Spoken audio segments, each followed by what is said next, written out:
जैसे जैसे परतें खुलती जा रही हैं, सीमा हैदर और सचिन मीणा की कहानी, लैला मजनू, हीर रांझा और शीरी फरहाद की कहानी एक सीधे सच्चे इश्क से शातिराना खेल की तरफ झुकती जा रही है।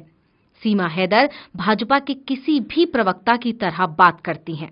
जिस दिन उसे टीवी पर मौका मिला, उस दिन वो संबित पात्रा जैसे प्रवक्ताओं की छुट्टी कर देगी। हिंदुत्व और भाजपा को इस पाकिस्तानी मेहमान से ज्यादा और कोई जायज नहीं ठहरा सकता। इन दिनों हर तरफ सीमा के ही चर्चे हैं। गेम पबजी गेम से सर, पबजी लाइट मैं ये खेलते थे मुझसे पहले, मैं इनके बाद आई तो हम गेम में मिल गए, तो ऐसे 2-3 दिन हम गेम खेलते रहे। कुछ लोग इसे सिर्फ एक दिलचस्प कहानी की तरह सुन रहे हैं, तो कई लोगों के जहन में तमाम सवाल उठ रहे हैं कि सीमा कौन है, इसका बैकग्राउंड क्या है, कहीं ये पड़ोसी मुल्क पाकिस्तान की जासूस तो नहीं।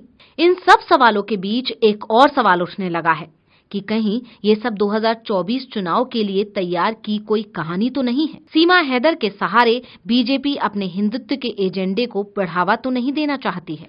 ये सब सवाल क्यों उठ रहे हैं, इसी पर हम अपनी आज के इस वीडियो में बात करेंगे।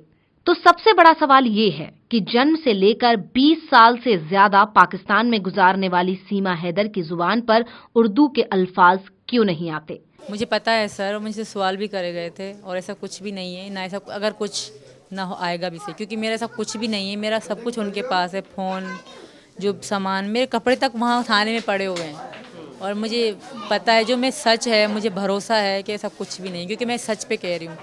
ना मैं झूठ किसी पे लगा रही हूँ इल्ज़ाम, ना झूठ बोला, ना एड्रेस पता, सब मैंने सच बताया है। और बाकी रही फ़ोन की बात, मेरे फ़ोन उन पे हैं, जब उनको तसल्ली हो जाएगी तभी देंगे। ऐसा कुछ भी नहीं है सर, मैं सिर्फ प्यार में आई हूँ और सिर्फ प्यार ही मेरा मकसद था। यहाँ लव जिहाद एक बहुत बड़ा मुद्दा है, पता नहीं आपने सुना है कि नहीं सुना है। जब हिंदू और मुसलमान शादी करते हैं तो उसको लोग जिहाद कह देते हैं, इसको लेकर बहुत तूफान खड़ा हो जाता है। आई थिंक तो नहीं होना चाहिए, क्योंकि हिंदू लड़की मुसलमान से शादी करे तब तो कोई लव जहाद नहीं होता। जब मुसलमान लड़की ने हिंदू से शादी करी तो लव जहाद कैसा?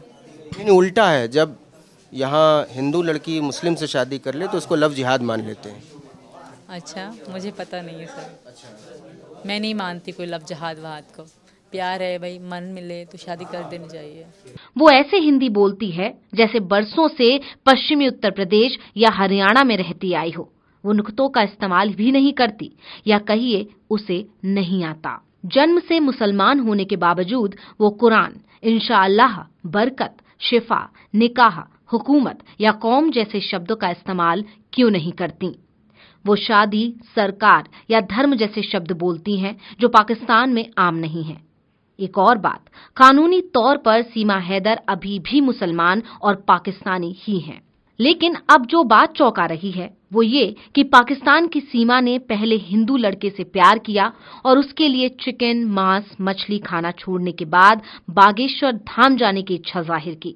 अब ये भी सोचने वाली बात है कि पाकिस्तान की सीमा, जो अभी 13 मई को ही भारत आई हैं, वो धीरेन्द्र शास्त्री के धाम जाने की बात क्यों कर रही हैं?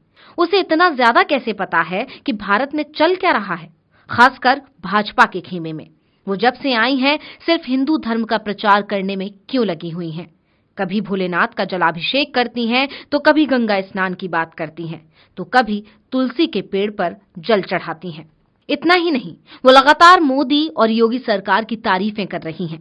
सीमा हैदर के हाव भाव, उनका मोदी योगी सरकार का गुणगान करना, हिंदू धर्म का प्रचार करना जहन में तमाम सवाल खड़े करता है कि कहीं ऐसा तो नहीं कि ये सब सिर्फ एक पटकथा है। हाँ, पीछे का तो डर फिलहाल तो कोई नहीं है कि मेरे भैया हैं, बहन है, बस वो तो बड़े हैं, बच्चे नहीं हैं। हाँ, ये डर ज़रूर है कि कहीं मुझे वापस ना भेज दें। ये बहुत बहुत मेरे लिए बहुत बड़ा डर है, ये मेरे मन के अंदर है। रोज़ सोचती हूँ कि बस भरोसा रखती हूँ यहाँ के हिंदू धर्म जो लोग हैं वो मेरी हेल्प करेंगे, कि मैं हिंदू धर्म में आ गई हूँ। उनसे ये उम्मीद है अब कि वही मेरी सुरक्षा वही करेंगे। योगी जी और मोदी जी से भी रिक्वेस्ट कर रही हूँ मैं भी कि मुझे यहाँ की नागरिकता दे दें। बहुत डर है मुझे वापस जाने का, और कोई डर नहीं है। जो भारत में हिंदुत्व के एजेंडे को सेट करने के लिए लिखी गई हो। एक 5वीं पास लड़की जो एक मजदूर के प्यार में पड़कर पाकिस्तान से अपना घर बार बेचकर भाग आने की कहानी सुना रही है। वो चुपचाप अपनी गृहस्थी संभालने के बजाय दिन रात इंटरव्यू क्यों दिए जा रही है? हिंदुत्व का प्रचार क्यों किए जा रही है? वो भी इतना सहज होकर, जैसे उसे मीडिया का सामना करने की ट्रेनिंग दी गई हो। आप अपने देश से दूर कहीं भी चले जाइए, हमेशा मन में एक झिझक बनी रहती है। ज्यादा सावधान रहते हैं। बड़े बड़े नेता विदेशों में मीडिया का सामना करने में घबराते हैं। यहां तक कि खुद प्रधानमंत्री नरेंद्र मोदी भी मीडिया का सामना नहीं कर पाते। लेकिन सीमा हैदर को इसमें कोई दिक्कत नहीं होती। क्यों? इसलिए सवाल उठ रहे हैं कि कहीं ऐसा तो नहीं कि 2024 से पहले मोदी सरकार की बनती लोकतंत्र विरोधी छवि को दुरुस्त करने के लिए ये दांव खेला गया हो। सबसे ज्यादा सोचने वाली बात यह है कि सीमा के पास हर उस सवाल का जवाब तैयार है जो उनसे पूछा जा रहा है, जैसे उन्हें पहले से पता हो कि उनसे क्या पूछा जा सकता है। उनका कहना है कि उन्होंने अपने प्रेमी सचिन से हिंदी सीखी, फिल्में देखकर भारत में अवैध तरीके से घुसना सीखा और वीडियो चैट से हिंदू धर्म के बारे में सीखा।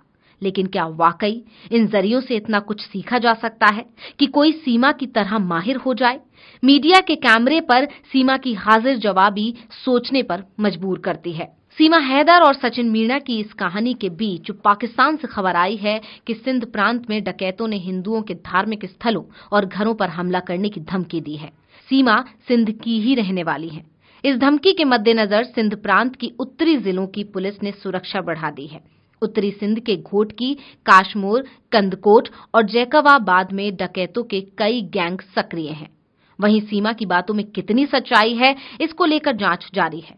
फिलहाल सीमा हैदर उर्फ सीमा मीणा एक अनसुलझी पहेली है। क्या ये वाकई सिर्फ दो प्रेमियों की कहानी है, या दो मुल्कों के बीच सुरक्षा का मसला, या फिर सिर्फ 2024 लोकसभा चुनाव के लिए सेट किया गया एजेंडा? आप इस बारे में क्या सोचते हैं? कमेंट करके जरूर बताएं।